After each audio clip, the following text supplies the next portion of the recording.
O'zbek nega yashaydi? Odamlar nima deydi deb yashaydi o'zbek. Uyining eng chiroyli xonasi, idish, ko'rpa, yostiq, tansiq taomlar, chaq-chuq, pista-fistiq mehmonga deb yashaydi o'zbek. O'zining kuni qolsa ham, kimdan kelgan ehsonga bir oy go'sht yemasa ham, qarz topib bo'lsa ham kosasiga go'sht soladi mehmonga. Odamlar nima deydi deb yashaydi o'zbek. Dada, men raqqosa bo'laman, qobiliyatim bor. Men umuman charchamayman, chunki uyda o'tiraman. Erim ko'chada pul topib yurganda men uyda prosta o'tiraman. O'tirishni ertalabdan boshlayman. Uyg'onishim bilan sirazu o'tirib olaman. Keyin o'tirishga oshxonaga o'taman. Oshxona o'tirish uchun eng qulay va shinam joy. Oshxonada uzoq o'tirib olganimni sezsam, hovliga chiqib yana o'tirib olaman. Hovlida ko'p o'tirib olganimni his qilsam, vannaga o'tirishga o'taman. Vannada tez-tez o'tirib olganimdan keyin prixojiga o'tirishga chiqaman. O'zim umuman hamma xonalarda o'tirib chiqishga harakat qilaman. Bitta xonada uzoq o'tirmaslikka harakat qilaman, chunki hamma xonalarda o'tirishga ulgurishim kerak. Ba'zida o'tirishdan ham charchayman, lekin o'zimni tezgina qo'lga olib, yana o'tirishda davom etaman. Chunki men o'tirmasam, mendagi uyda hech kim o'tirmaydi. Uyda har kuni o'tirib hech ham charchamaydigan o'rtog'izga yuborib qo'ying. Ha aytgancha, o'zingiz ham obuna bo'lib oling, birga o'tiramiz. Qaynona qaynota bilan yashash bu eng zo'r hayot. Eng zo'r hayot. Buni bilmayman kim qanaqa ko'rsatib beryapti. Men har doim aytaman, farzandingiz uchun pul to'lamaydigan eng zo'r soqchi bu qaynanangiz. Eng zo'r niyanka bu qaynanangiz. Sizdan ham zo'r. Siz urasiz, siz tepasiz bolangiz, lekin qaynana eng zo'r niyanka siz uchun. Tekin yana. O'sha farzandiga niyanka yollagan nimalarni ham bilamiz, fojiali taqdirlarni ham bilamiz. Keyin eng qimmatbaho boylik maskan. Uyda o'tir, mashinaga o'tirsa orqaga o'tir yoki parda tortib qo'yish bu asrash emas.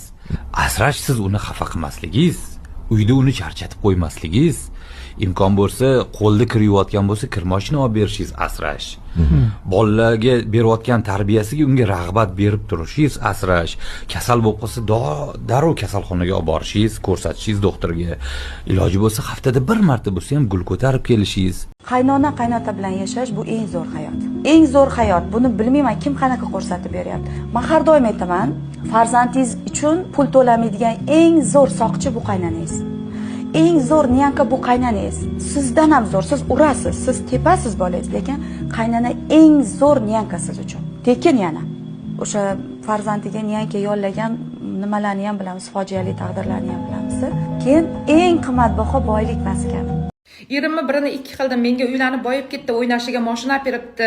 Umrimchi, menchi, qadrimchi alam qiladi. Haqqimni talab qilaman, bundan keyin mening qadrimni bilaman deysiz, lekin talab qilib topganingiz faqatgina kaltakdan nariyog'iga o'tmaydi. Chunki siz eringiz uchun xizmat qiluvchi jonivorga aylanib bo'lgansiz. Shkopingizni ochib qarangchi, nechta tepasi bilan pasti bir xil ichki kiyimingiz bor ekan. Nechta pinivaringiz bor kiyib yotadigan. Ishtapil ko'ylakdan boshqa hech narsangiz yo'q, opa. Oynangizni oldiga yugurib borib qarangchi, nechta intim kosmetika.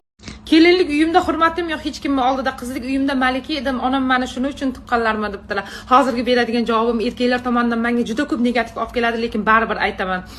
Kelinlik uyingizda hurmatingiz yo'qmi? Ovqatingiz bemaza, har bir ishingizdan xato topishyapti. O'tirsangiz o'poqsiz, tursangiz so'poqsiz. Buni hammasiga eringiz aybdor. To'g'risi, sizni himoya qila olmayapti.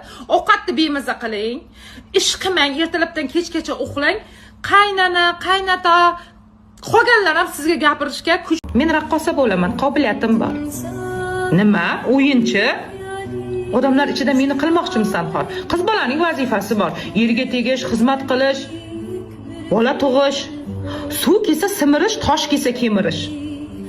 O'g'lim qilsin orzular, uning qanotlari bor. Mayli 5 uylanib ajrashsin, unga yarashadi. Sen qaytaman dema, odamlar beva deb yomon qarashadi. Dada, men baxtsizman, qiynalyapman.